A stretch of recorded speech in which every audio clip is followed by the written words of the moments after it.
Welcome to Grawlix Nights, the Grawlix Podcast live show. I'm Randy. I'm Melanie. I'm Jesse. Potato party, says Paul, right off the bat. Potato party!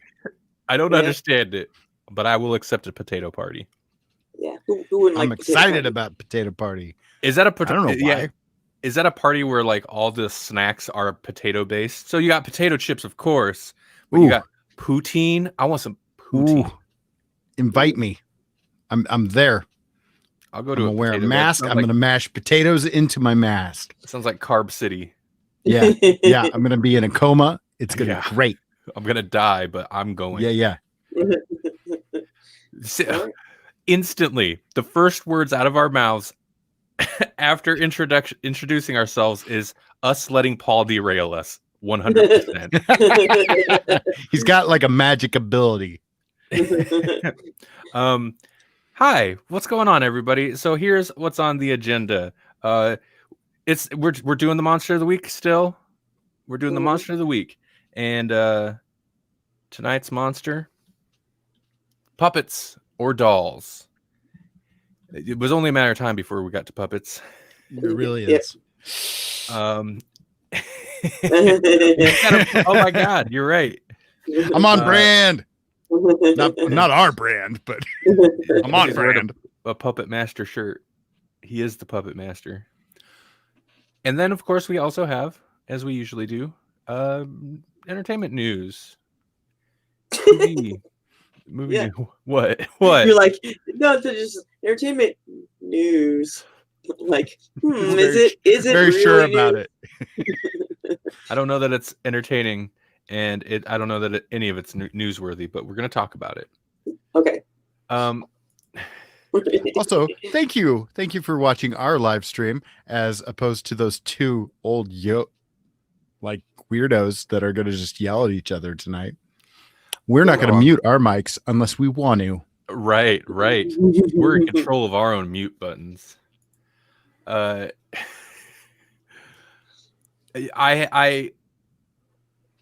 mashed potatoes, fried potatoes, baked potatoes, many ways to cook potatoes, anything except for a sweet potato. I'm not a fan. That's not a potato, that's a yam. Good. It's misleadingly named. It is sweet though, and it is shaped like a potato. On Twitter, I had tweeted a while ago that I was like, "Hey, we're streaming at 8 p.m. Central tonight. We're gonna talk about puppet horror movies. I suppose you could watch that other puppet horror show, but ours will be way more entertaining." Yep. Political puppets. Political puppets. There's our talk. There's our politics talk. Unless we wanted to cover the story about Borat 2 and Rudy Giuliani. No. Everyone else is doing that story. We don't need to. Okay, I'm good. I didn't hear about it, and I don't think I want to, so I'm going to say, no. There's not much to it. It's like a reverse puppet. It is. How so? There's a hand going somewhere. Wow. Okay. Well, hey, let's just jump into it. First off, chat. Maybe I'll wait to address chat till there's more chat. See, we're actually almost on time. So our audience isn't here yet. Yeah. Neither us nor the audience knows what to do. No. Yeah. And by almost on time, we weren't going at 8 still, but we're closer than usual. Yeah. You're like 5 minutes late as opposed to our requisite 30 to 40 minutes late. Right. So let's talk about puppets. Oh, are we going to do what we watched, or do we skip that tonight? Oh, no, I forgot. I see. I'm off my game. Like, no, it's cool. Help. Yeah. What did we watch? What have we watched? What have you guys watched? Anything good other than what we're going to talk about? The main thing, and I think I watched it last week actually, was the new Invisible Man, because it's on HBO Max, and I liked it. Um, Yeah. it nodded at the original, like the original tale, but just nods, like it took its own direction, and I like that. That's pretty good. Oh, Paul, I'm glad you said something. Invisible Man. Yeah, I've heard good things, not like glowing things, but I've heard good Right. things about it. I still haven't watched it, but I mean, it's not like with something like The Invisible Man. The original Invisible Man movie, that's kind of the tale that most people know, isn't even accurate to the Invisible Man book. It's kind of a Right. combination of the Invisible Man and the Invisible Murderer or something like that. But I'm okay with messing with the Invisible Man Oh yeah. storyline. I remember we talked about the first trailer or something when it was announced.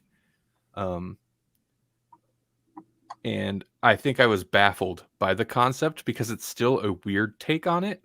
Mhm. But It is. It's definitely weird, but yeah. Yeah. I don't think there's anything wrong with doing an interesting, unusual take on one of those older monster movies. Mhm. I mean, it's like what we more so Frankenstein than vampires, but like when we talk about Frankenstein, I think everything we watched was vastly out there version of the Frankenstein story. Yeah. Paul, I can't see anything wrong with an Invisible Man. Really can't. Nope. Anything else? I mean, that's the main thing that I've been watching. Other than that, like Star Trek Discovery started back up, so season 3 is up, and I watched the first episode of that. Is it? I'm not a Star Trek guy, so I don't know. I've heard. What's your take Oh, on if I say anything about it, somebody's gonna get mad. I think it's good. I think it's really pretty on brand with the original. I mean, I feel like it's a throwback, honestly. I feel like it's a throwback to Star Trek proper, as opposed to like Picard. I really liked, but it didn't feel as much like Star Trek. It felt like space violence, which is awesome, but space violence. Yeah, space violence. Let's fight and let's infiltrate and let's do all the running and things that someone as old as Patrick Stewart really can't do. But that seems weird for a Picard based show. Right. I mean, there's a lot of like talking and political intrigue and character development and stuff, but there's also like a lot of like moving. It felt like very Doctor Who, which is ironic because there's a lot of Doctor Who elements to Discovery, but like always running, we're running. Dodging laser beams and stuff. Yeah. I do remember. Yeah, no, I do remember. We've got your take on Discovery before because of the space fungus. I remember you talking about that. Yeah. Or whatever it is. Okay. Yeah, a lot of science. And it's cool. I like it. Paul said Picard felt more Star Wars-y. Yeah, that too. The complaint I remember. They actually go to a planet in costumes. And I'm like they go to a planet and go to a bar in costumes. And I'm like, this is the most Star Wars thing I've ever seen. Paul had said Bly Manor is amazing. So I'm going to jump on that. Melanie and I are not through Haunting of Bly Manor, which is basically the sequel series to Haunting of Hill House or whatever it was called. And I don't know how far, like what percentage of the way we're through the season, but what would you say, Melanie? 5 episodes? Yeah, about 5. That sounds right. I'm enjoying it. It's very different than the last season, which, it's a different story, so that's appropriate. It feels a lot smaller scale in that, like, there's only, I guess, including the children, like 5 main characters, it seems like, or like 5 key characters, and they're not all the focus. Whereas the last season, Hill House felt like an ensemble cast type deal. Paul says, so we're about halfway through. Okay, cool. Yeah. But yeah, I'm enjoying it. What do you think, Melanie? Yeah. I mean, it's okay. I'm still waiting for more. I mean, I know more is going to happen, and I mean, there's stuff has happened already, but there's obviously much more going on that we're not aware of yet. So I'm waiting to see what happens. It's kind of depressing because it's clearly, man, and of course both shows, yeah, there's ghosty stuff, but it's about death and emotional baggage is what I've gathered so far. That is what it's about. Death and people trying to deal with death, and that it can be it's heavy. It's a heavy topic, so yeah, Paul says Bly isn't as horrific, but it tells an awesome tale. Yeah, it's definitely less. There's some creepy moments, but it's less creepy, I feel like, than the last season. I don't think there's anything else really that I watched at all. Did you watch anything else? I feel like I did. Not any TV shows. Hold on, let me check. I haven't watched. Oh, somebody gave it 1.5 stars. I haven't watched the new Witches yet. I should have, though. I should have crammed the new HBO Max Witches so I could do a follow-up, since I talked about, was it last week already? Yeah, we did Witches. What was it? Yeah. Well, 2 weeks. 2 weeks, because last week was what? Was last week Witches? I don't know. No, last week was Pod People. It was the week before. Okay. Weeks are all blending together. They really I have are. watched something, but I'm not going to talk about it much because of a reason. I watched Revenge of the Nerds, the original movie. Mm-hmm. And if I you watched want that religiously for a long time. Really? Yeah, that was one of my, there are certain movies that just played on a rotation, and that was one of them. You should revisit it in the modern age. It's interesting. Oh man, yeah. There's a lot of stuff they would not get away with at all. A lot of stuff. No, yeah. A lot of stuff. Entire characters they wouldn't get away with. Right. If you want to hear more of my thoughts on it, I will be on the Movie Guys podcast, which releases tomorrow if you're watching this live. Friday, this last Friday, if you're listening to this on audio replay, which you'll be able to hear at electronicmediacollective.com. I'm not sure their website offhand, but it's the Movie Guys podcast. So Revenge of the Nerds, I talked to them about that, and it was a fun conversation. All right. I think that's literally the only thing I've watched other than Bly and what we'll talk about here shortly. So it's shortly. YouTube. Let's talk about it. Are we getting into it then? Yeah. Oh yeah. Okay. All right. And also chat, since there are a few of you. Hi, welcome. Let's hear your favorite or least favorite or puppet/doll horror movies in the chat. Hit us up. I'll start this week. Okay. So I watched a movie that I'd never heard of before. I've never heard of this one either. Right. It's called Magic. Just Magic. It's from 1978. It's directed by Sir or Lord Richard Attenborough. I'm sure he spared no expense. And stars, my tenses are all mixed up, Sir Anthony Hopkins. Ooh. This is a classy movie. It's a good one to watch at night. Yeah. Grawlix nights. Yes. Okay, so anyway. I'm gonna have to do the moviedb.org does not have the pictures of this, so I'm gonna have to Google real quick so I can pull up some images. Let me find a good one. right off the top. Where'd it go? Where'd it go? All right, so magic. Let me get this picture. Boom. Anthony Hopkins. He plays a ventriloquist. He looks excited about it.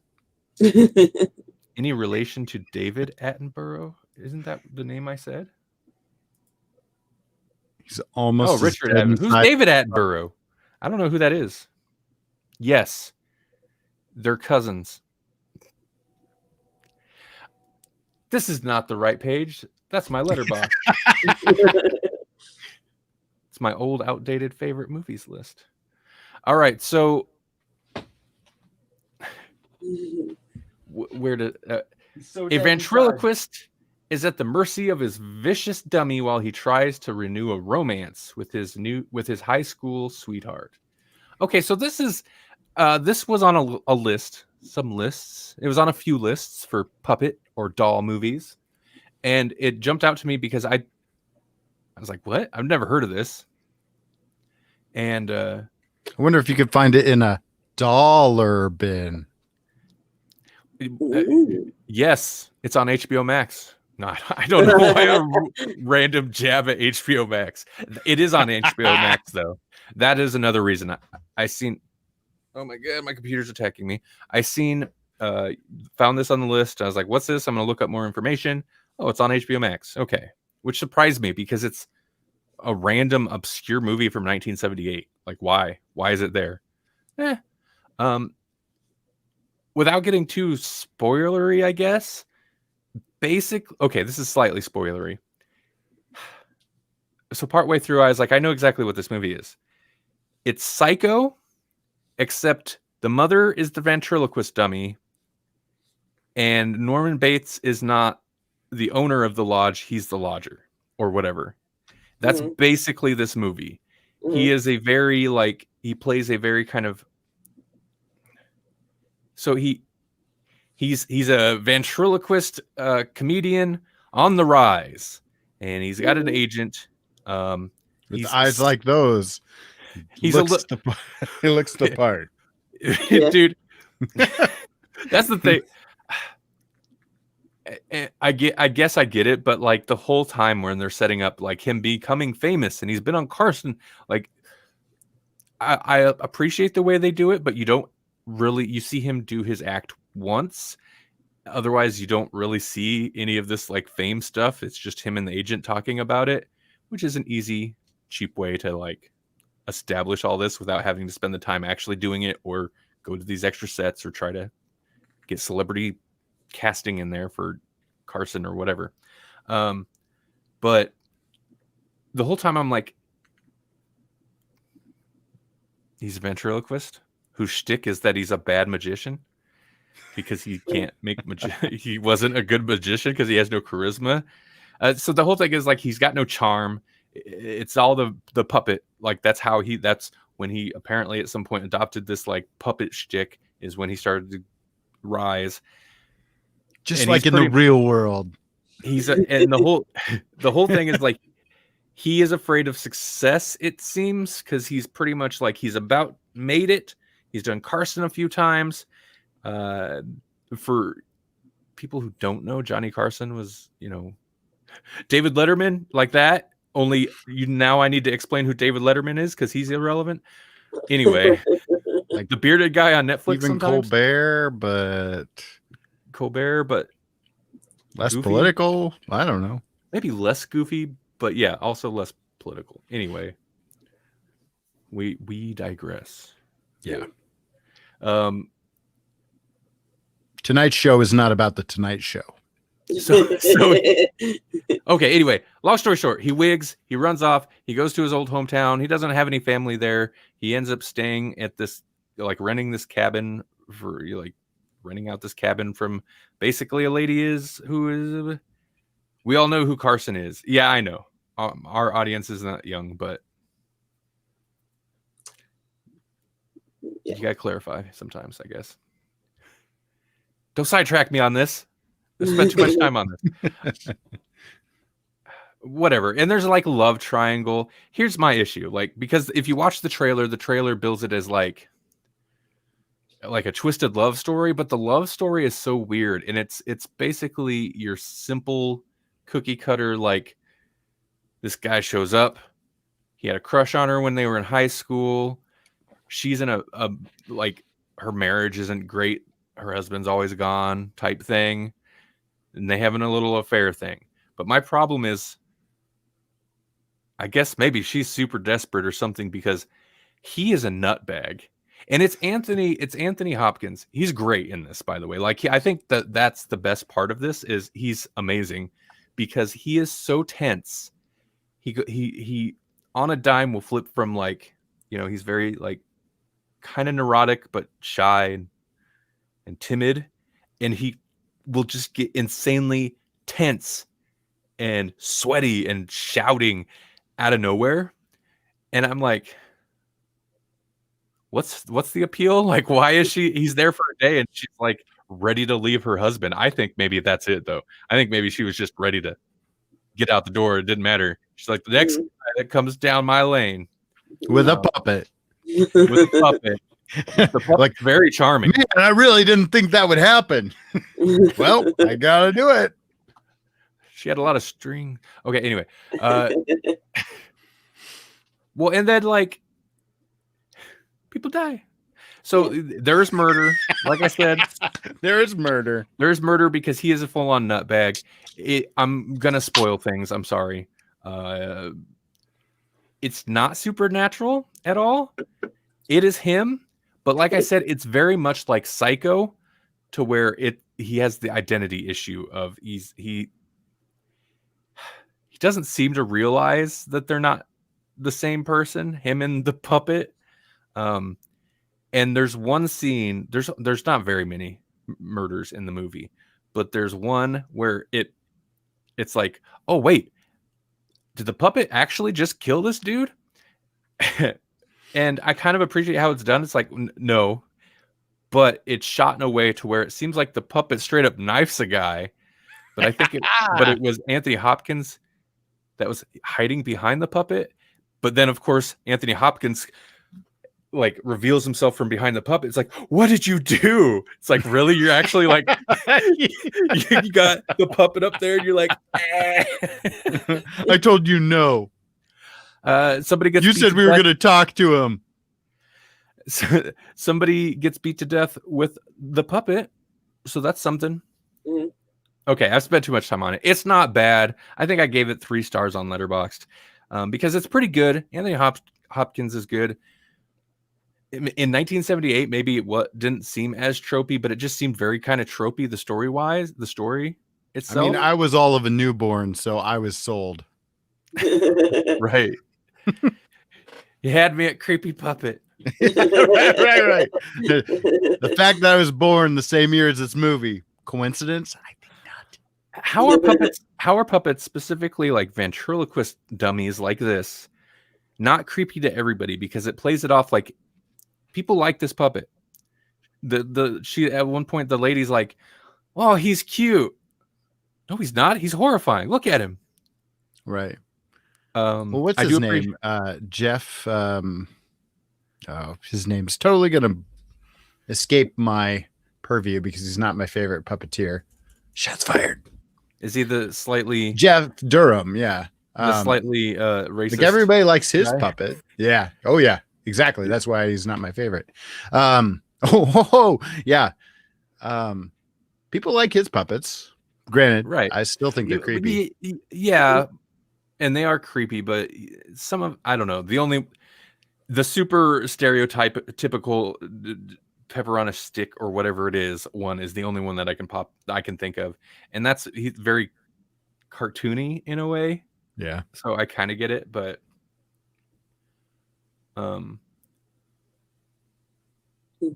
that thing is terrifying. Yeah, I would agree. I do appreciate that the last scene, the climax of the movie's coming and things are going to go bad, because when he's finally decided he's going to try to put the puppet away and go run off with this lady.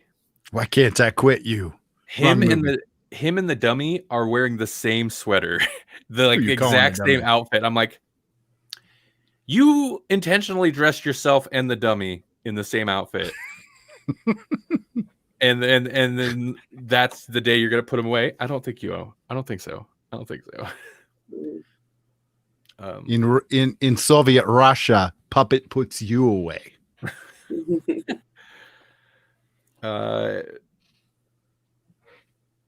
If you like Anthony Hopkins, though, It's good. Yeah, it's worth a watch because he's pretty great. It's pure. Well, there it is.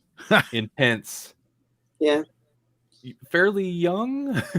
Fairly young. Like, he doesn't look it there. But Is that dude ever young? He's quite a bit thinner.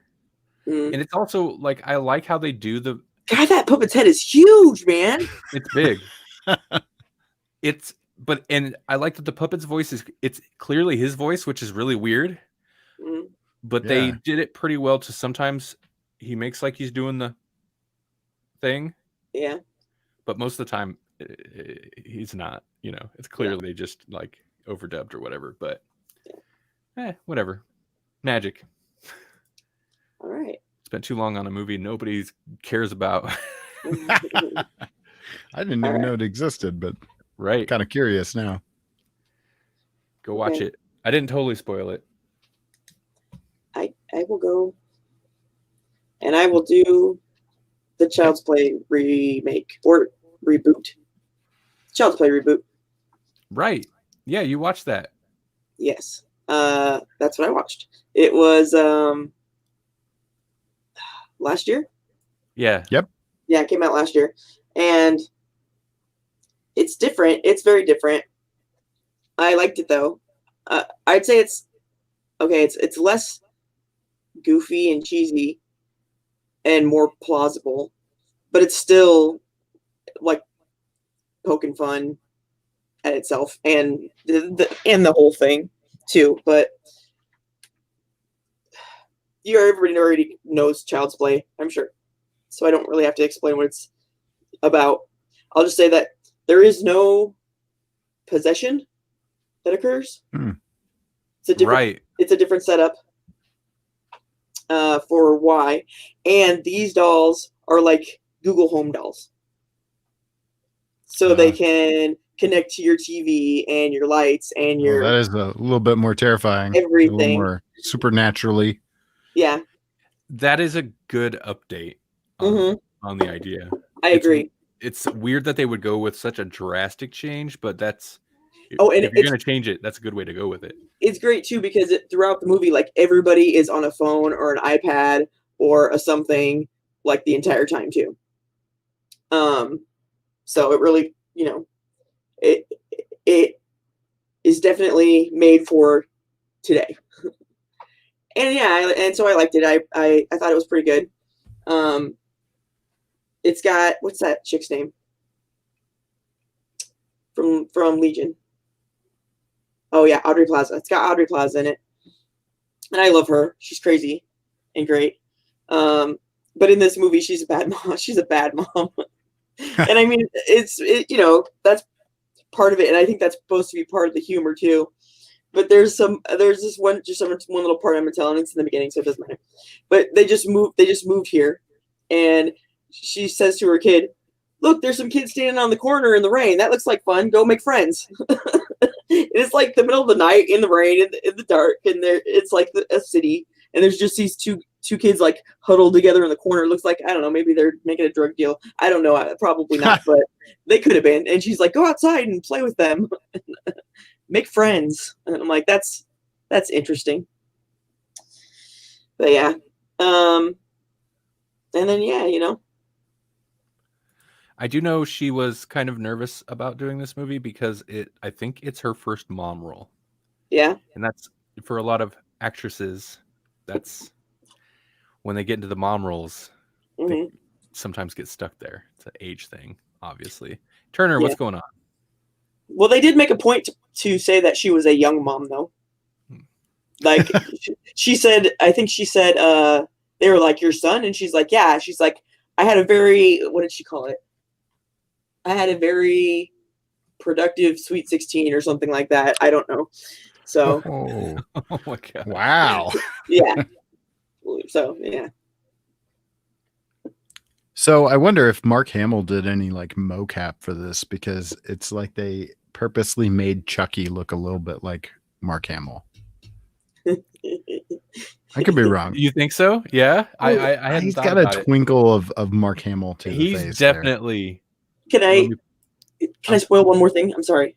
Okay. I spoil one more thing. In the movie, there's other ones, other versions of it. So there's like a blonde one and a whatever, and there's one that's a bear, and I'm like, oh my god, yeah, a little walking, talking. Oh my god! Can you imagine a Build-A-Bear nightmare? Like these are like robots too, because it's not like just a doll that sits there. It can walk around, so it's like a little robot. So that's different too. I know. So a big thing with this movie, and I don't know enough of the specifics to really say much about it, but I know this movie in a way is kind of an FU, not necessarily intentionally for that purpose, but it is kind of an FU to the creators of the original, because they still, like, the guy that kind of the main guy that still spearheads the Curse of Chucky and the Cult of Chucky, like that is still its own series, and they still have the rights to that, and he plans to continue that separate of this. And this is totally like the movie studio is like, well, we have the rights to the Buddy doll and this and that and this, and to Child's Play, not to Chucky necessarily, but to Child's Play and the first movie specifically. And so this was kind of sidestepping them and like, yeah, we're just gonna make another one over here. And they weren't necessarily pleased. So I mean, I'm sure there's some creative decisions, like we don't want to do the same thing as the other ones, but I believe that's why it's Mark Hamill, why it's not Brad Dourif. But that also kind of makes sense with all the changes. At a certain point, though, I mean, I guess if you just did this movie, but not call it Child's Play, it's close enough that maybe you might as well. But also, it's different enough to, I don't know. It is basically a different movie. The kid's older, the situation is different. He's much more aware and involved, kind of, in everything, than the original kid. And he's not. It is a different movie. It's just got the same, premise or whatever. Well, if it's not a possession, then I could see it like the motivation being different, because in the original Child's Play, the whole point was he was just hiding in a doll and he wanted out. I was gonna say, what's Chucky gonna do if he can't play hide the soul? Because that's his motivation through the first like 4 of 5 of those movies. Right. At least 1 through 3. Right. Well, you got to watch the movie to find out his motivations. He's got them, I guess, but okay, so the face is creepy. It is creepy. It's so weird. It's like seeing an off-brand or a knockoff thing, to where like it's like Chucky, but that's not Chucky. It's so strange to me. One of the things that I enjoyed because of the whole, like Wi-Fi linkedness of it, but it also added to the like creepiness of it, is that their eyes would like do the like pulsing light thing that a lot of electronics do, and I thought that was it adds a creep factor, and it kind of reminds you the whole time that of the extra layer to it all. Well, I was surprised when you said it was good. Because I was surprised that it was good. Really? I hadn't heard that it was horrible. I just heard, why bother, because it's essentially the same. It's not really. I mean, it's not. It's different. I'd watch it. I'd say watch it. I mean, it's not, like I said, it's not a masterpiece, but it's decent and possibly better than the original. Even I'll say. That's kind of the thing with like all the Child's Play movies, even the good ones. Mm-hmm. They're not really good. Like none of them are really good movies. They have memorable. What was it? What was the one? The Curse of Chucky was pretty good. You're right. That's the one that I'm like, wow, I was shocked. That was like a horror movie, and then at the end they're like, but it's also still a Chucky movie, and you're like, it's like this is really good, and then we're like, what? Yeah. You could do both. Yeah, it's possible. Well, cool. I'm gonna check it out. I think so too. This is the only one I haven't seen, so why not? Yeah, I still haven't seen Colt, which I think is the most recent outside of this. I mean, hard to follow up Curse. So right. But I mean, it was fun, but hard to follow up Curse. All right. Yep. So actually, mine is a fitting follow up because kind of a similar thing happened to the Puppet Master franchise in that the last Puppet Master movie that kind of hit mainstream awareness was Puppet Master: The Littlest Reich, which was like a joint effort between, they're not calling it Full Moon. They called it something else, like a different production company, but essentially Full Moon still had a piece of it. And then they also allowed Fangoria to have a part of it. And that movie was pretty good, which is not the movie that I saw. I almost watched that one, but I remember you talking about it a while ago on the show. So I was like, I'll try to find something else. And I couldn't remember if I talked about it because I almost talked about that one because I own it. And it was like, oh, that's easy. I have it. Right.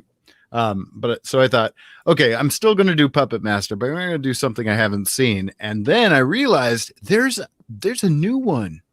There's the one that I think we even brought it up on the show, probably in the news, in June 2020. The Solo Blade movie came out. And so I watched Blade, the Iron Cross. And so it's a Puppet Master movie, but it stars only Blade, which is arguably probably the most popular of the puppets. Mm-hmm. But I was like, I'm curious about how this will work out. It's only, it's only like an hour and 10 minutes long. So that's an easy one to do. Right. Mm-hmm. It was premiered directly to Amazon, I believe.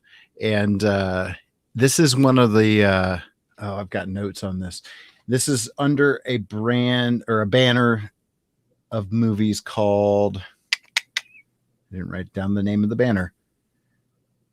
It's like something 10, like Bloody 10 or something.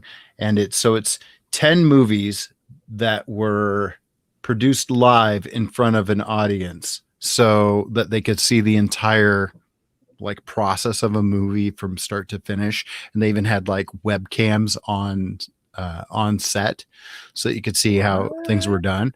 And so like that piece of it is almost more fascinating than the movie itself. So yeah, this actually takes place in line with their set of prequel movies, which I haven't seen all of. Like I'm not completely caught up on all of the Full Moon Puppet Masters because there's so many of them. How many are there? Oh, I think there's like 12 or more. There's got to be more than 12. I don't know. So I knew there's the Axis trilogy, or it may be more than 4. If this one counts, there's more than 4. Anyways, this takes place and it's considered a sequel to that, but instead of having all the puppets there, it's just Blade.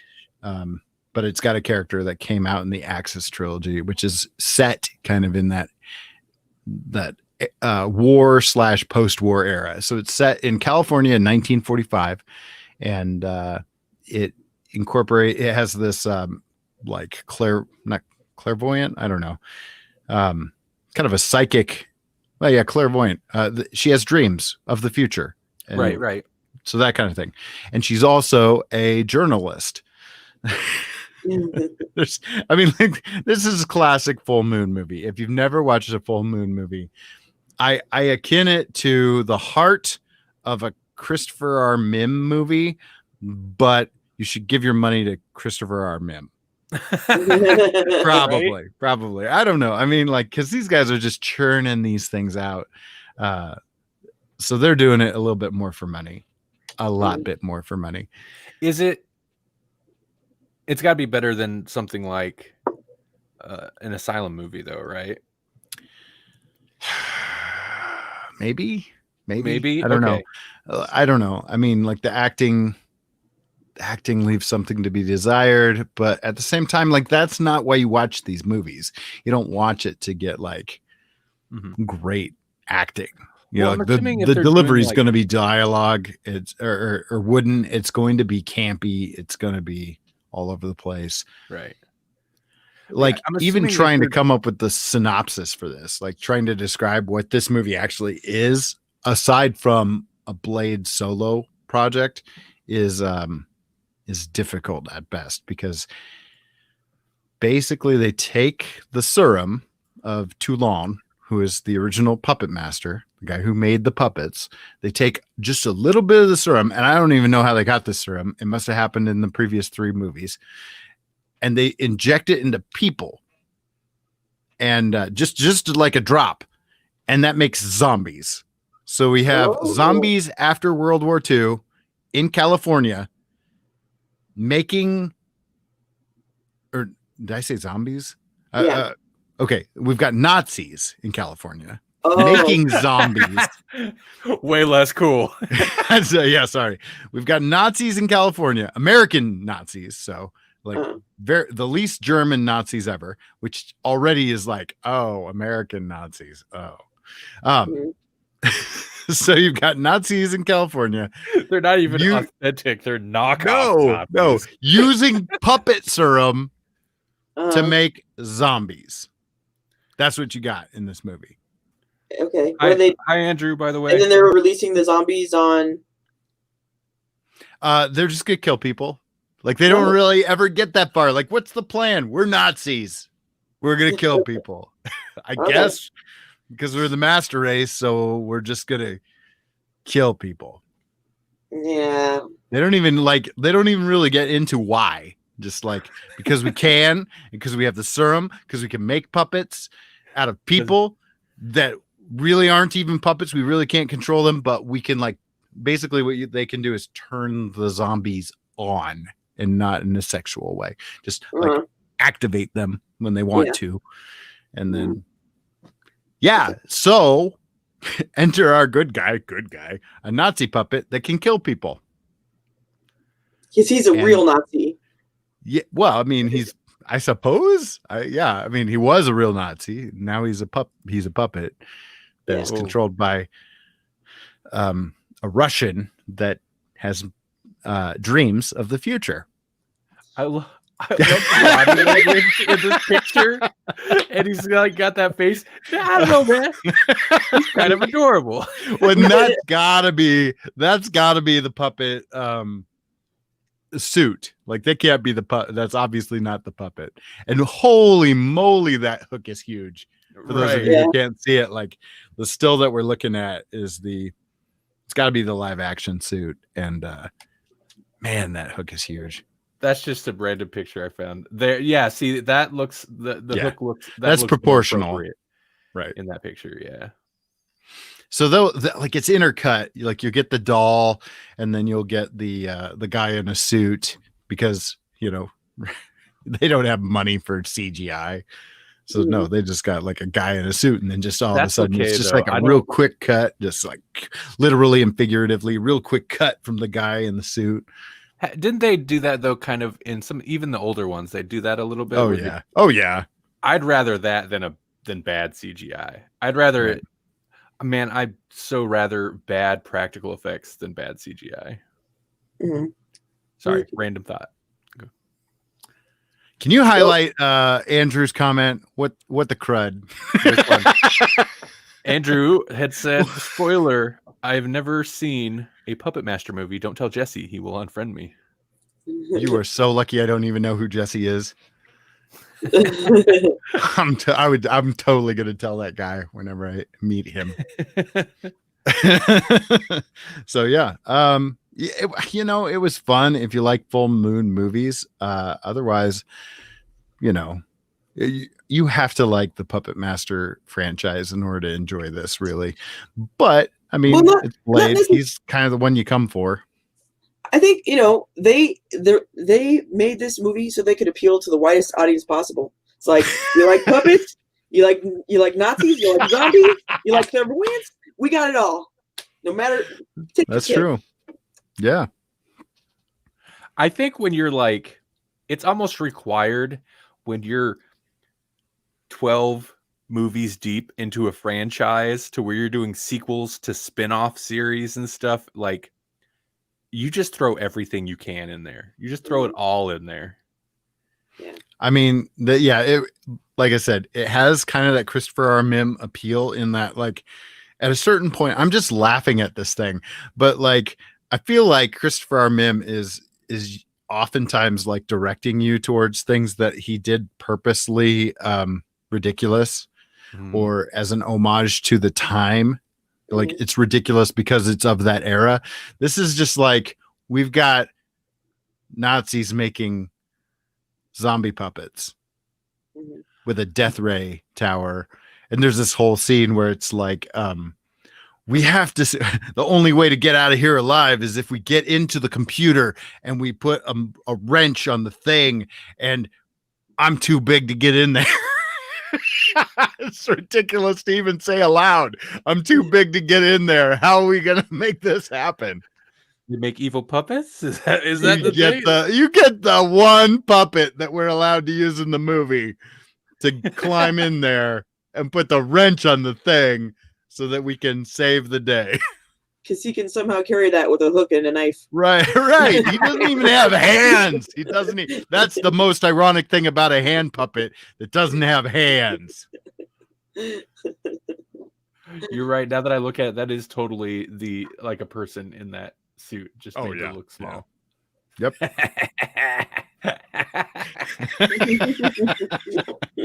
Best job ever. Hey, pretend you're really tiny.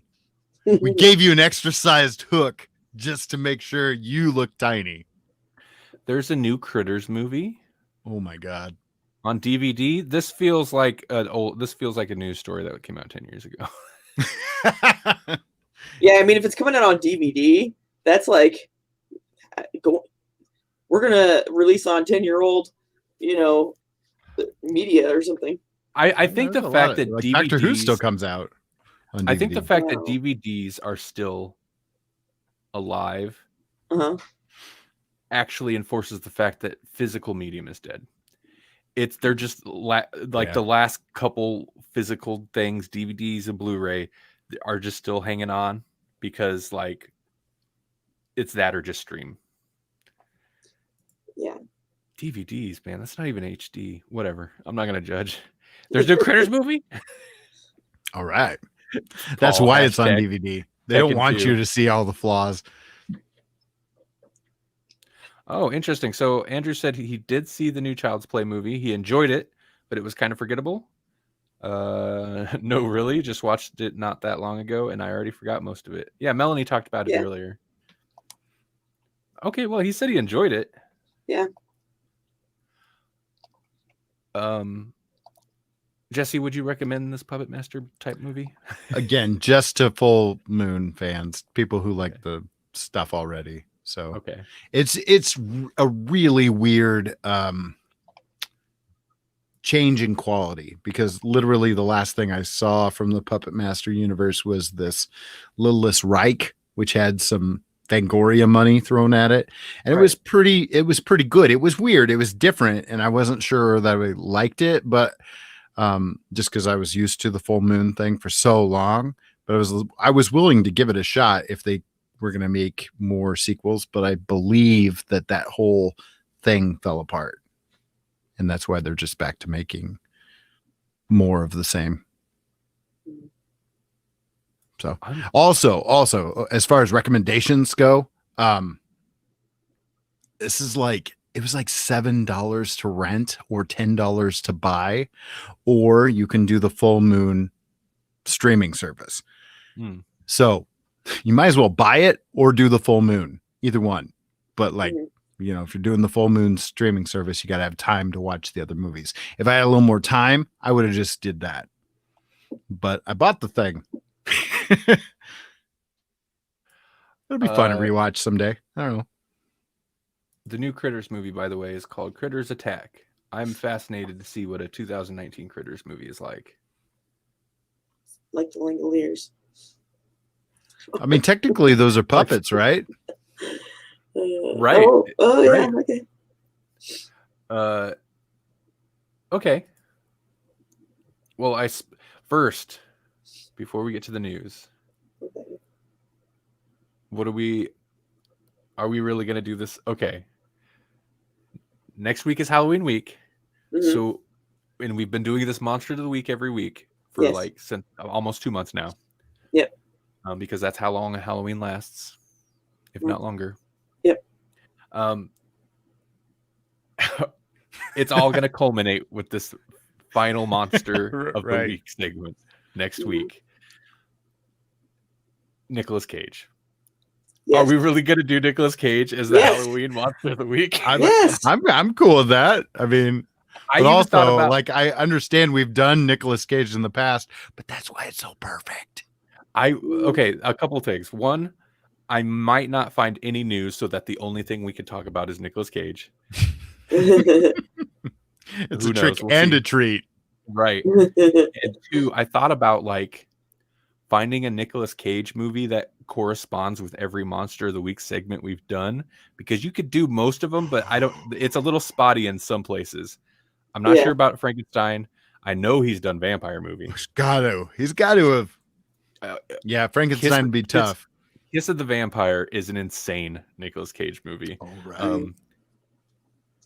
And also, that's a lot of movies to cram. So, maybe I'll try to find at least a list of movies that corresponds with it. Not Invisible, but like Doppelganger. Well, we already got a Doppelganger Cage movie. You got Face Off. Mm-hmm. We got Face Off, and we got Adaptation. Right. Yeah. Which I almost did for the Evil Twin, but that's not. Right. Yeah. So yeah. Anyway, so next week, Nicolas Cage horror movie, maybe whatever, just a Nicolas Cage movie. They can most of them can be interpreted. He's just the Monster of the Week. He's the Monster of the Week. It's a cage match again. We've already done this, haven't we? We have. Yeah, but somehow this makes it better. I don't know. This is the Halloween cage match. Yes, yeah. Do they exist? Is there a Nicolas Cage mask? I want one. Ooh. There has to be. I don't like Nicolas Cage. It looks like a different horror monster, because like Shatner masks look like Mike Myers. So like a Nicolas Cage mask looks like, I don't know. It's like it's just a basic Freddy Krueger mask. Because of course you can buy a Nicolas Cage face mask. Oh my God. It's probably just him looking crazy on your chin. There are a few, but look at this one. Oh my God, wait. Oh my God. Oh my God. He's not even trying to look crazy. And then the search list. Oh man. I would scare the kids with that. That scares me a little bit. Yep. Of course, Con Air Cage is over there just like chilling. Wait. On the mask? Yeah. Oh, yep, there he is. Not even anywhere near the nose, but clearly smelling the air. The most COVID-friendly pose on that mask. All right. Let's move on. Let's go to the news. Yeah. Let's burn through these. Okay. We're gonna burn through the news. #moisturize me. It looks like it looks like that character from Doctor Who season would be. Season 1. Right. Yeah. Okay. Last human. Yep. That's great. Hey. Hey. Remember Quibi? What? I feel like we quibbled with Quibi. Yeah, we've covered Quibi a few times. I thought we covered them shutting down at least twice. Well, this is the third time, and maybe this one will be the final time. Maybe it's because they won't let podcasters podcast about them. Yeah, maybe when that's your attitude, if you go after now, they never came after, just to clarify, they never came after us or anything, but they went after a podcast that was like the Quibi cast or something like that. But basically it was a Quibi fan cast. And we're just like, Quibi, nobody knows what you are. You need all the help you can get. Right. But no, they were too big for that. Maybe help them out rather than slap them with a cease and desist. Right. So Quibi, if you don't know, because I'm sure a lot of people don't, was a short form mobile focused streaming service. It was in the news a lot because of weird financial troubles and weird, like, I don't know, just decisions. And also at one point it was going to be Apple only. Like, you could only find it on the app. You couldn't watch it on like a smart TV. You couldn't, as far as I know, you couldn't get it on your desktop. And the app was Apple only. And then eventually they reversed that. Just not long ago, I've seen ads for Quibi series, and I thought initially it was supposed to be like comedy stuff. But I seen like ads for drama shows and stuff with notable actors, so like they spent some money, but I don't know, whatever. Basically, it was Hollywood's this is Hollywood's YouTube on like regular YouTube, which is also Hollywood's YouTube at this point. I don't know, whatever. They're closing down though. They're like apparently finally closing down. It only 6 months, very short. Didn't last very long. Wow. It seems like they've been around a lot longer than that, but that's just because it's COVID era and everything feels like it's longer than it is. Right. Yeah. Well, maybe like some of the earlier stories we did weren't like, maybe they weren't actually launched yet, but apparently they were only in service like 6 months. It really sucks if you try to launch a product that's already having controversy. I don't know how you expect it to do well. Well, and another thing is like, it was not a free streaming service. It was short form content, mobile phone only, and they had two plans. David Lynch would hate this. Yes. $4.99 a month with ads, or $7.99 ad free.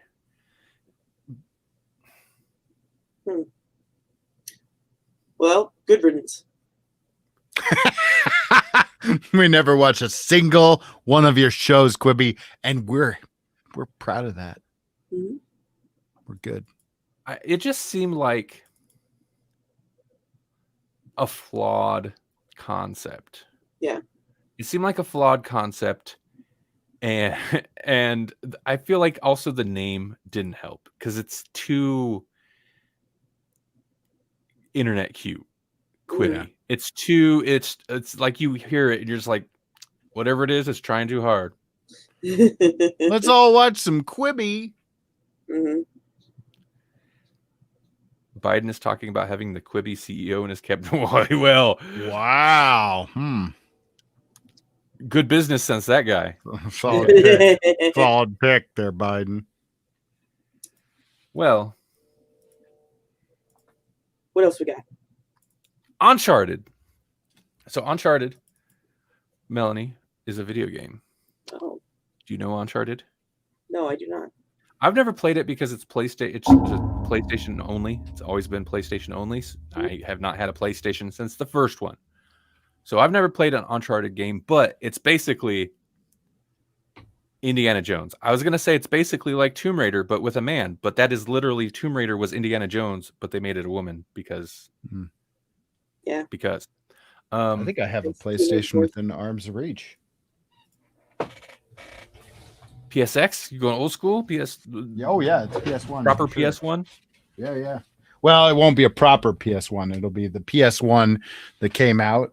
The smaller, Yeah, and it's like the and I even got Mach the flip up screen, so I could just take it places. But it's 2. not Mobile. truly more mobile. You still like needed to be able to plug it in. Move over, Switch. You're right. Busted out the PS1. New. Savannah says she has a PS4. So yeah, Uncharted, they're like action adventure games, but like from what I understand, they've always had a strong focus on cinematic. Oh yeah, man. Yeah. In reach. And then it had the screen that you had to like plug in, but every other part of it is your classic. I've even got Namco Museum inside there because that's what you play on a really small screen. You're playing an older system, a collection of really old games. Yeah. Play Dig Dug on my PlayStation. It's cool, guys. I'm cool. People who are cool don't have to say they're cool out loud. Also, so anyway, Uncharted, it's whatever. It's a very popular game. It's had a strong focus on cinematics and very like cinematic style gameplay.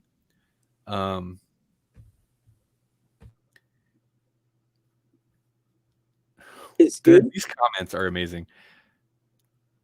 Matty D, hi Matt, by the way, says mind blown. Uncharted, Tomb Raider, Indie-inception. Indie-inception.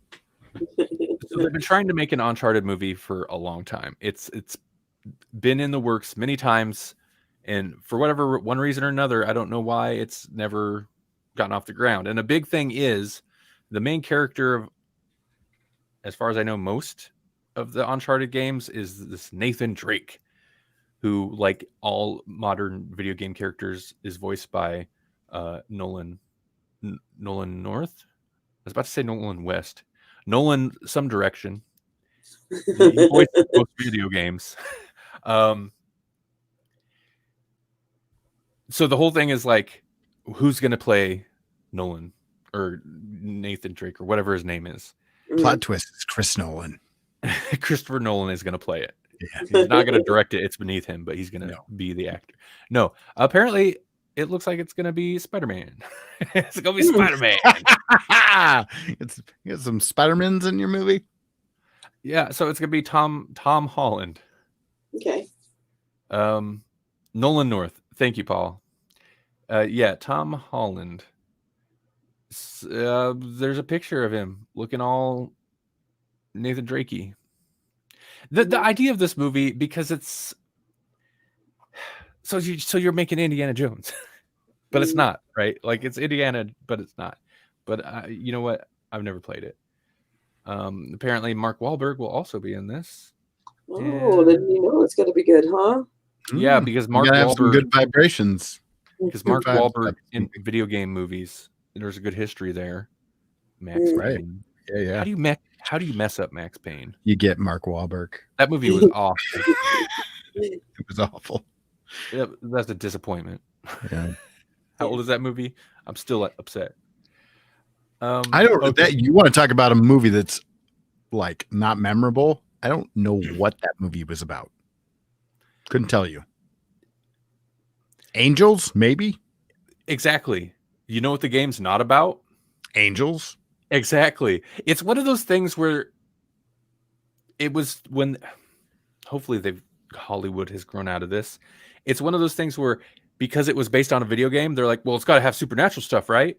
No, the game didn't. Why are you putting supernatural stuff in stuff that only Resident Evil? It's a heavy, tongue-in-cheek, over-the-top, action-y film noir. That's your movie. How do you mess that up? It's film noir with the Matrix. Yeah. It's bullet time.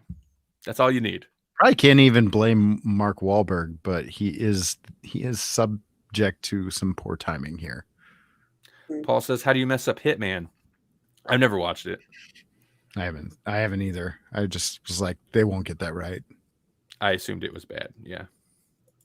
Also, I'll just watch somebody play Hitman. Jesse, I'm gonna let you take this next one because this is more in your wheelhouse. I actually don't know a lot about Static Shock. I know the character, but I mean, this is kind of a nothing. It's really kind of a nothing news article, but it is comic book related. So, anyways, this article comes from variety.com. And Michael B. Jordan, which you may have known him from a couple of comic book related things like the Black Panther. Also, he happened to play the Human Torch in a movie.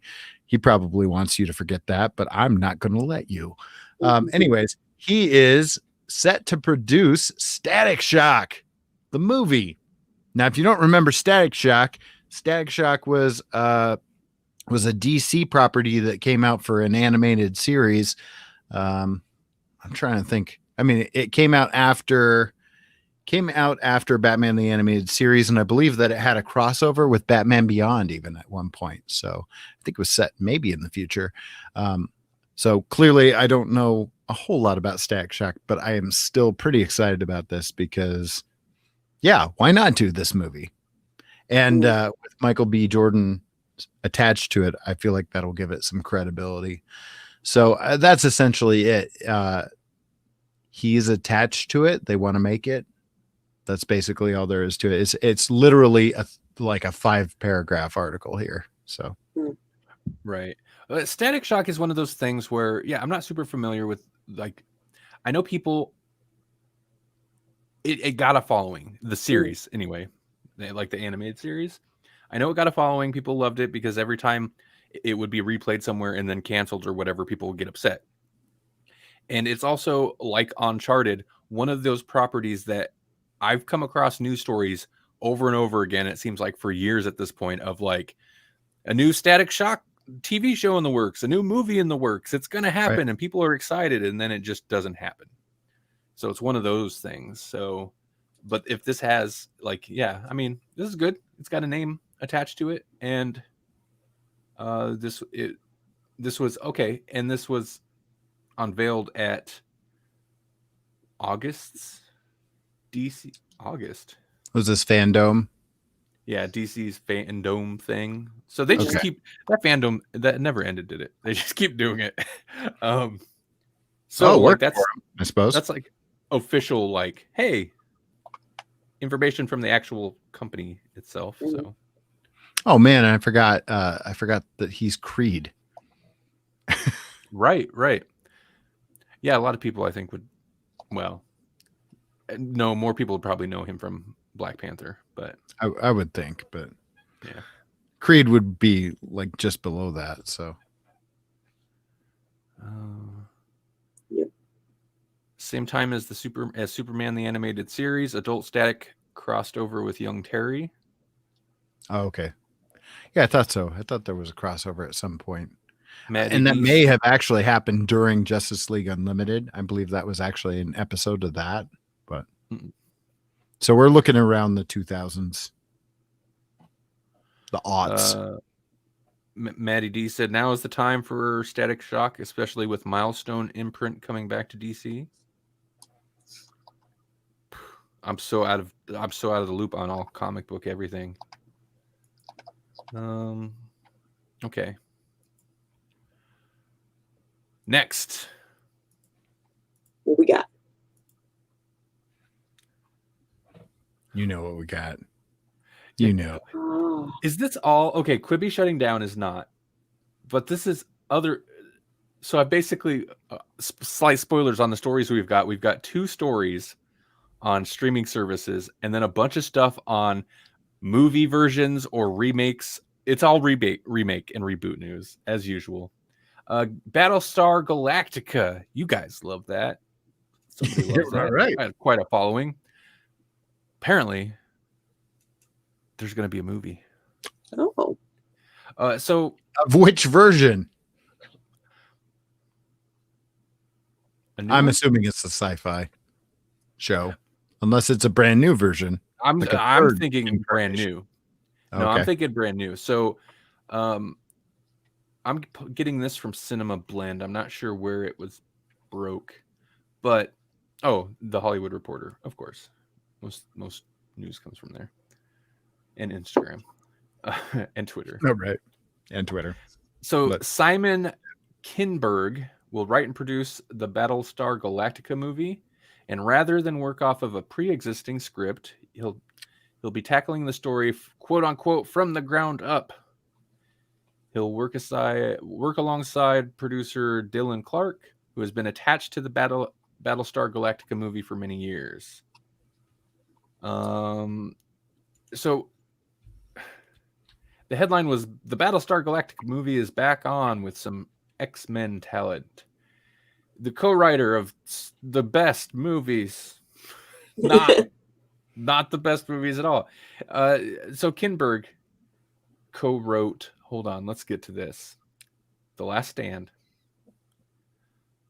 Days of Future Past, and Apocalypse. And he also directed Dark Phoenix. Like the whole franchise as a whole, that's very hit or miss. Yeah. Whatever. What can you do? That's X-Men. But yeah, so he said, quote, Battlestar Galactica is one of the holy grails in science fiction, and I couldn't be more excited about bringing something new to the franchise. So I'm guessing, yeah, not like a continuation of the sci-fi series or the original 70s series that ran for one season. While honoring what made it so iconic and enduring, I'm so grateful that Dylan and my partners at Universal have trusted me with this incredible universe, end quote. Okay. Oh, well. Yeah, this is another one where 2 years ago, apparently, it was reported that somebody else had been hired to rewrite the movie. Now they're just like, nah, we're just going to give it to somebody else. And they're going to write it from start over. How many movies do you think in a normal year just get stuck in that pre-production hell where it's just that cycle? You know, I feel like there's probably 10 versions of every movie. We only movie. notice it now because there's nothing being produced now. Right.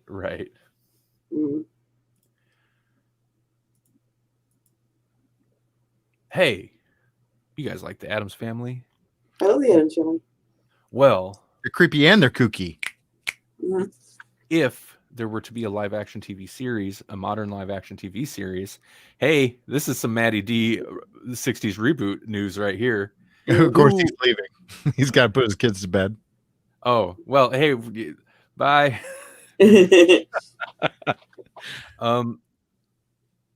Who would you want to have their hands in this?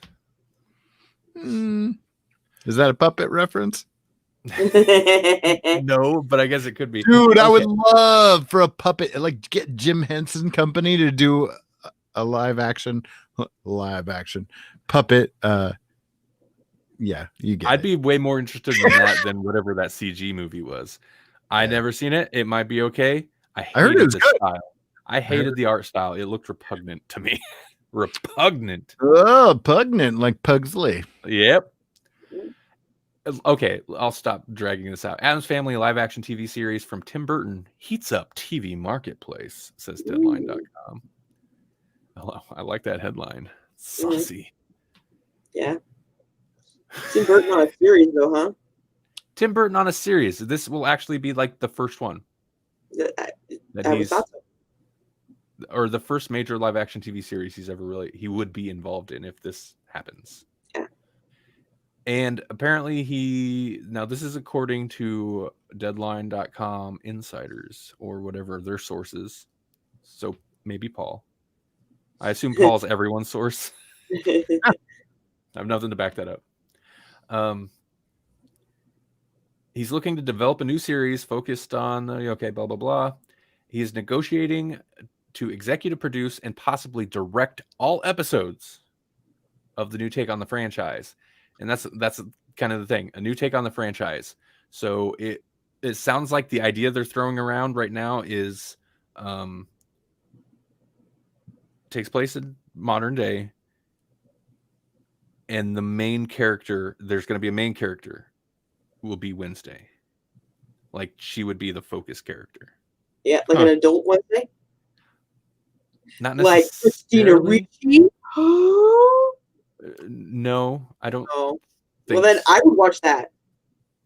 Yeah, yeah, What's she yeah. been That'd up? be okay. Still working? Ooh, Christina Ricci. Yeah, I think every once in a while she does some weird indie movie. that's weird. Right. I mean, this is cool. Like, there is a time. I don't know what happened with Tim Burton. Not Tim Burton, but I'm so. Yes, you know what happened. I know what happened. Disney happened. Oh, okay. That's something I was going to say. Daddy issues with Big Fish. Oh, that could be too. What were you to say, Melanie? Never mind. It's not nice. I'm not going to talk about it. Let's go. Okay. No, I should. All of his Disney movies are abysmal. They're pretty bad. Yeah. And I would say, like, my initial reaction is like, man, he sounds like he would be perfect at a different point in time. He does sound like the perfect person to be involved in an Addams Family, modern Addams Family show or anything. But then I'm like,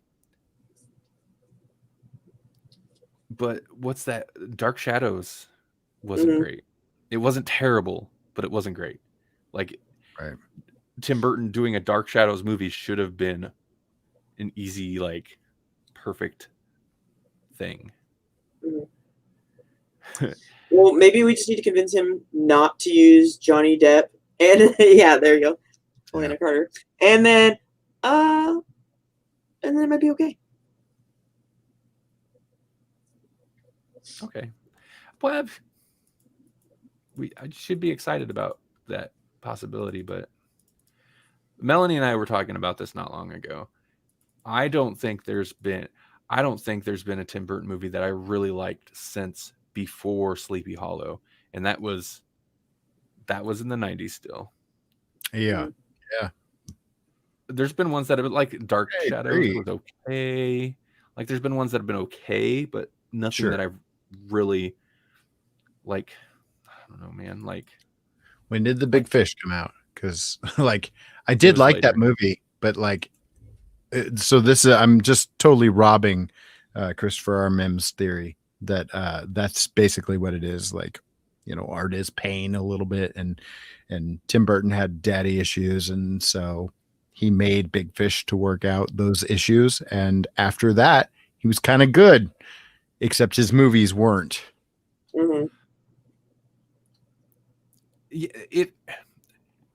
It feels the older movies had the Tim Burton aesthetic. All of his movies have the Tim Burton aesthetic, but at a certain point it felt totally fake and put on.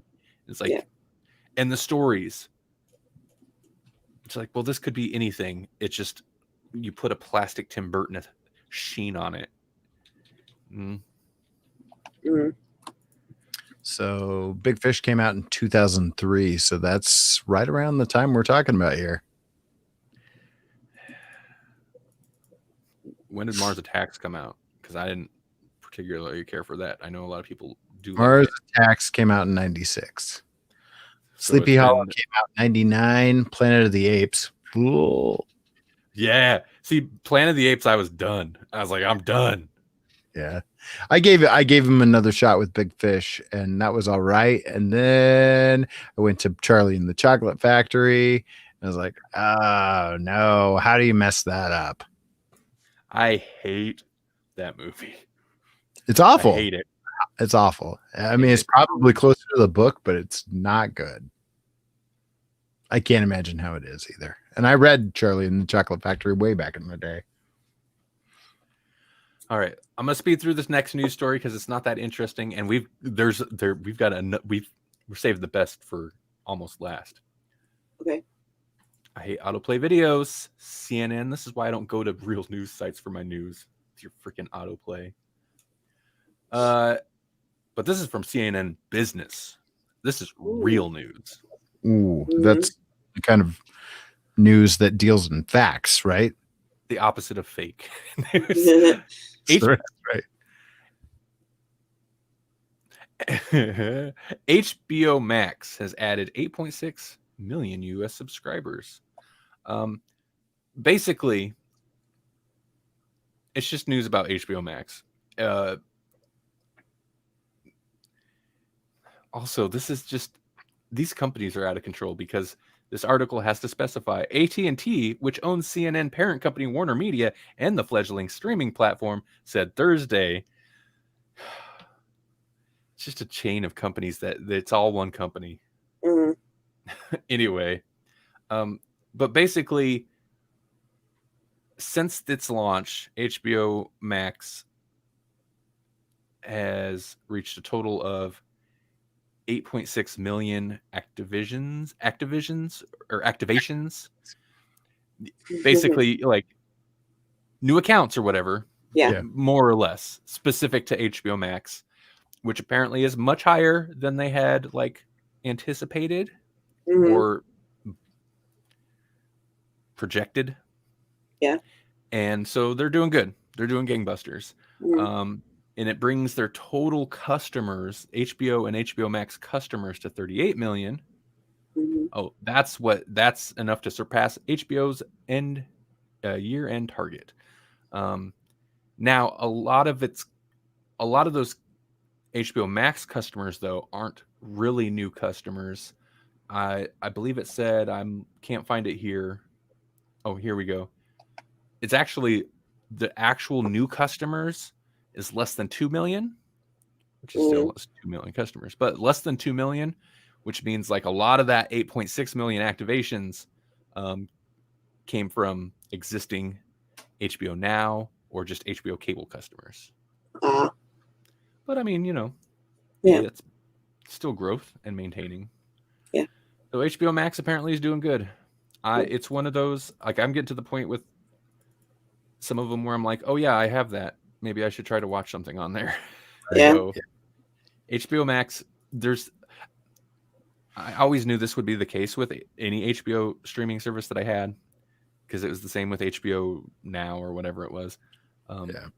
There's like a show that we're watching at the time.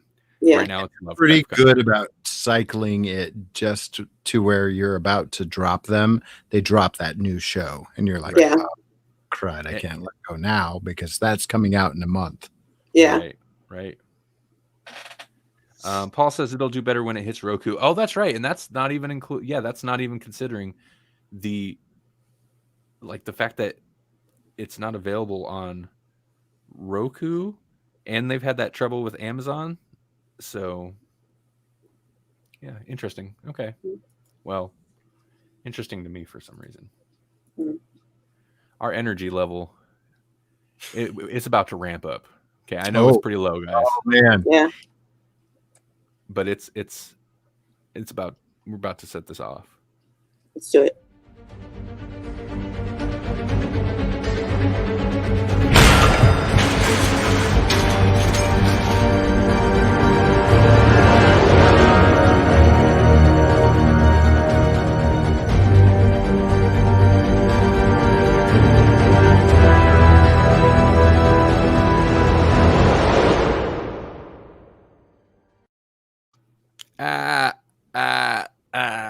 Is that the Joker laugh?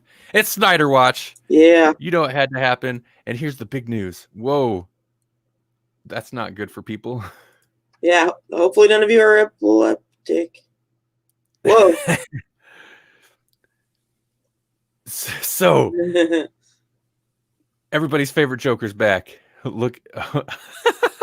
What is happening here? This is what happens when Snyder Watch happens. Yeah, this is our favorite Joker. It's time. So here's a story. There's a big breaking story. Jared Leto to play Joker in Zack Snyder's Justice League. Except here's the thing. I thought this movie was shot already. Yeah. I think this kind of anyone who's paying attention to such a thing, it just kind of blows. I don't know. This blew my mind because I'm like, wait. And it's like Paul said here just a moment ago. Further proof this cut never existed. No. How are they announcing like basically new casting or casting announcements for the reshoots when the movie was done? Right. Release it. It's weird. So I mean, what? There's nothing to say. Jared Leto's has joined in the shooting of additional footage for the Snyder Cut. Now, I mean, it's You know what this is going to be? It's basically going to be an extended after credit scene. Mhm. Basically going to take that Deathstroke thing and add all the other villains to it, and that's it. You know what it's also means? It's gonna suck. Yeah. So I didn't think about you're right. No, because what was it last week? It was announced that what's his name, who played, Deathstroke, was going to be in it in the post-credit scene. That was actually in the theatrical cut, and we're like, what a non-story. Mhm. So that scene that was in the movie already is going to be in the movie. Great. Yeah, but so I'm guessing. Yeah, I think you're right. There's going to be more of that scene. The Snyder Legion of Doom, or maybe like Warner Brothers. Much credit, but I basically think they're just going to have all these people standing together, like mean mugging, or maybe have a shot of them all together at a table, and that's it. Yeah, but yeah, I mean, how much could they possibly need to shoot? And they only have so many millions, so he's only got so many millions for these reshoots. So. Yeah, they're only gonna have like $38 million to. I mean, and they had to get Leto all the way. I mean, like he was way out there. He was 30 seconds from Mars, so he had to come back when he was that close to Mars. So that's at least $1 million, right? Damaged. What? He was gonna have the Joker in this, and this is the problem. This is the problem with Batman v Superman. This was gonna be the same thing, but so much worse. He crammed so much crap in there that it just ended up a convoluted mess. I've watched both the theatrical cut and the whatever extended version of Batman v Superman. Yeah, it's better because it fleshes out some of the ridiculous little subplots. It was still a huge convoluted mess. You shouldn't need another half hour to make the movie passable. Mm-hmm. I almost wonder if, for Warner Brothers, this is pilot 2.0. If this does well, maybe we'll relaunch it. Maybe we'll continue. Yeah. Maybe we'll make the sequel. I mean, because why else do you throw a bunch of these guys in there just for face value? That's value. Oh, God. It's a lot of money. It's a lot. I mean, they all demand a ton of money. They do. They're all huge actors. Right. And the ones that just get them to come in for the day to do that little bit. Right. Mm-hmm. And I'm sure with Corona, I'm sure shooting is not any cheaper, so no, it's probably more expensive. Or yeah. Well, it's dangerous. So. Huh. Okay. I mean, if they're in Toronto. So I know this because I listened to the Michael Rosenbaum podcast here and there, and he had Jensen Ackles and Jared Padalecki on there for Supernatural, and they wrapped up. But the way that they're handling production is that once you get to Canada, because that's where they film Supernatural, you quarantine for 14 days. So if they're filming anywhere else, someplace normal like Toronto, you're going to quarantine. So that's time spent too. I was reading somewhere, and maybe Melanie, I don't know, this seems like something maybe you shared with me, but I was reading somewhere that or maybe I just seen it on Twitter, I don't know, that a lot of TV show and movie productions that are going on, they test every day. They test their people every day. And the point of the post was and if you're a nurse or a doctor, you'll be hard pressed to get a test unless you're showing extreme symptoms. So it's just the idea of whatever. There was a comment there, but testing them every day and going through those precautions, that can't be cheap. No. Um, I mean, what else are they gonna spend their money on this year, though? Like, we got to do something. Cavill doesn't have a mustache, so It's so strange. Oh, this was a story I'd meant to save, and I didn't. But it was basically it was such a non-story, but it was basically like Netflix is looking for a project for Henry Cavill. It's a weird story. That's and a also, real story. How does that get out as a story? Maybe it's like Netflix is throwing out like, hey, we got Henry, give us something. We ain't got nothing for him, but we want to keep him. That's what it felt like. And it felt desperate, but it also felt like, oh, what, Henry can't get something?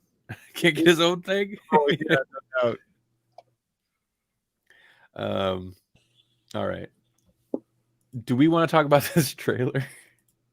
The only reason I asked is because we kind of nodded to all those movies last week, and we talked about Sharknado. So how do you follow up Sharknado but to watch a trailer for a movie called Arachnado? Oh yeah, God, it's a spider tornado. Arachnado. That actually it works a little bit better than Sharknado, in my opinion. But in the trailer, there's a spider in a tornado that gets struck by lightning. Cutting edge. So those effects. Incredible. Oh man, yeah, those effects. It looked like a real spider. And a tornado. And like, a real tornado. Yeah, it really did.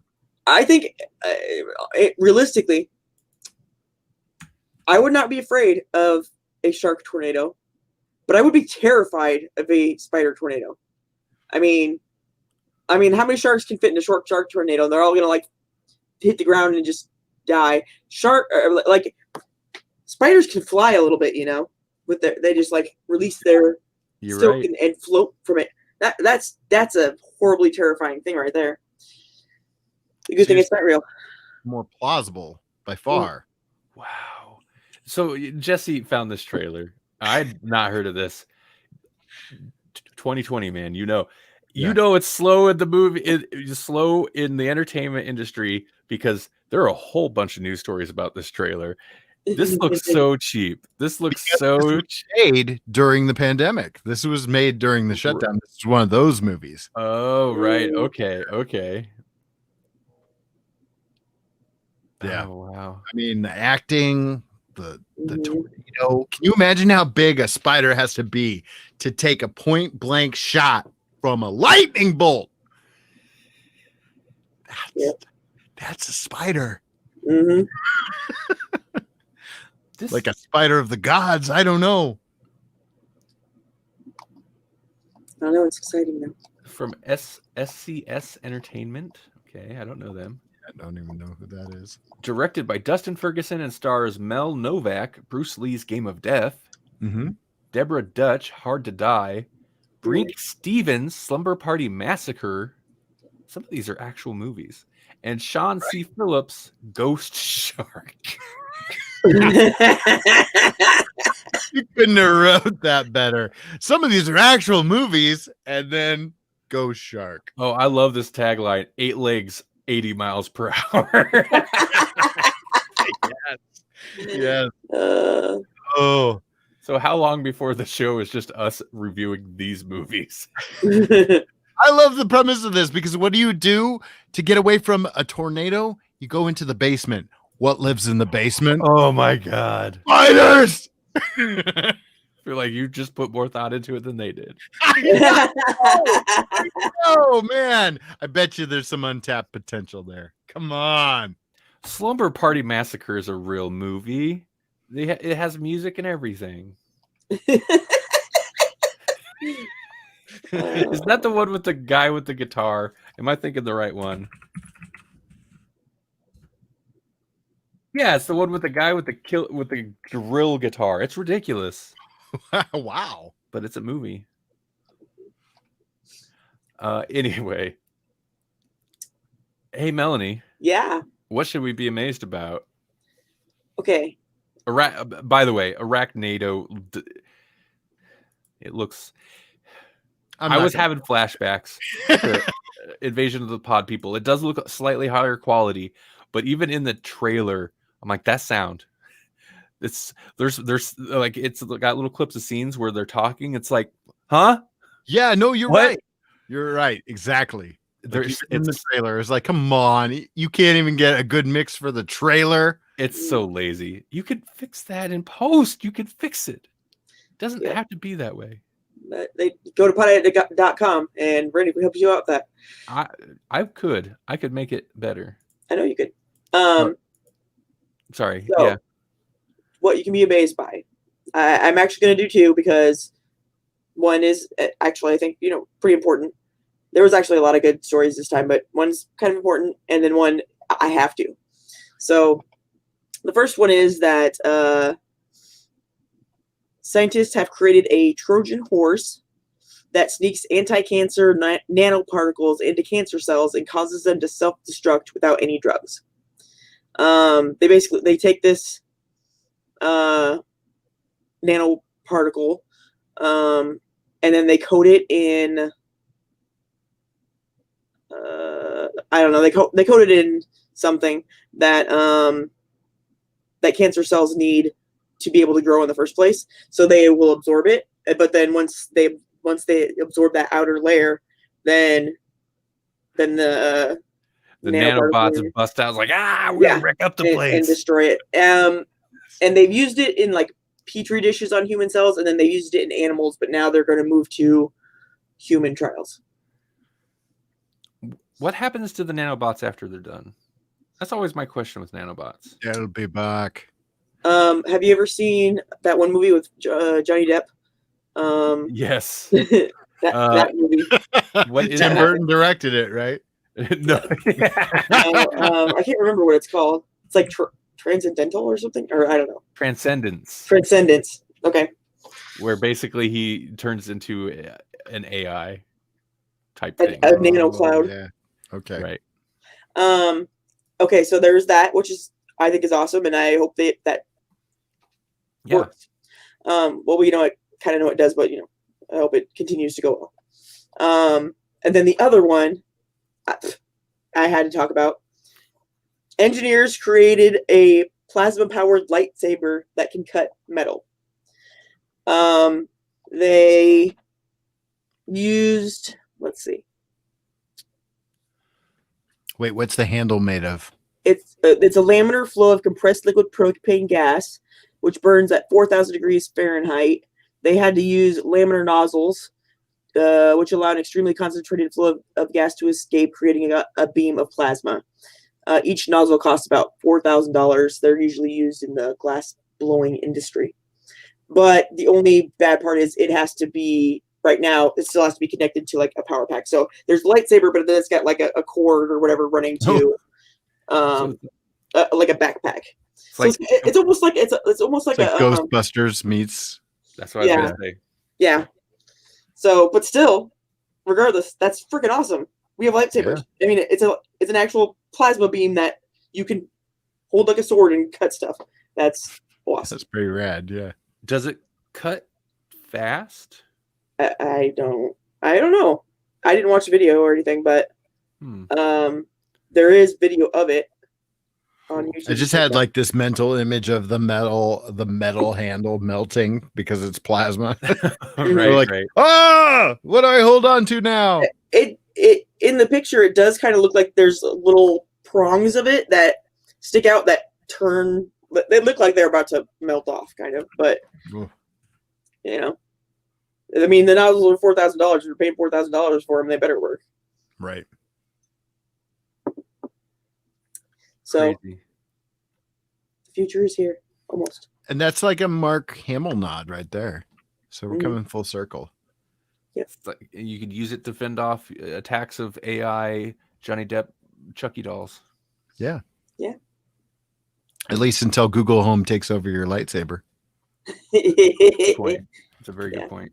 Yeah. All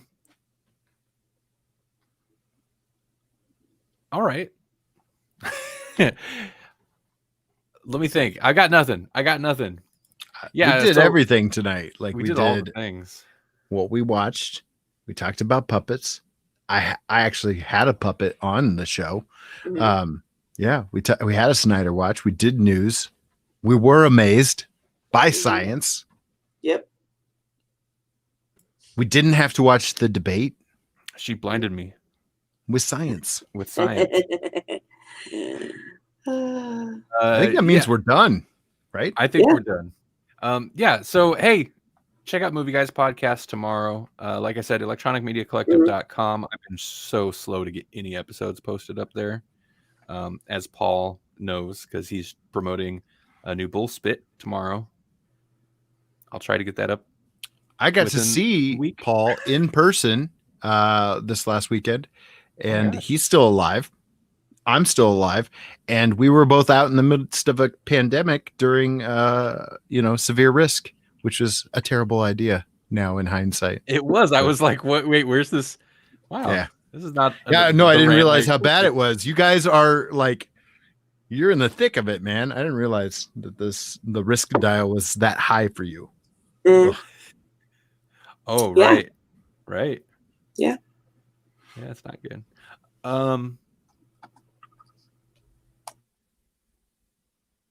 Have a good weekend. All right. I switched my schedule completely, like flip-flopped it. So it is like my late night now, as opposed to the last couple of weeks where it was like maybe noon on my personal clock. Right. Sure. So I'm not here. Mhm. I checked out. Now you know how we feel every time. I know. right. Come back next week, guys, for the monster of the week, the most monstrous monster, the most Halloween of monsters. It's a person. Nicolas Cage. I'm super excited for it. He's a human. He's a human. The worst monster. Normal human being. Yeah. He's a real human being. You had to go drive. Yeah. I always have to go drive. It's been a while. I need to watch it. All right. Bye, everybody. Have a good weekend. Bye. Thanks for watching. Right. Thanks for listening in the future. Grawlixpodcast.com. What? Nope. Yep. What? Whoop! Ugh. Whoop!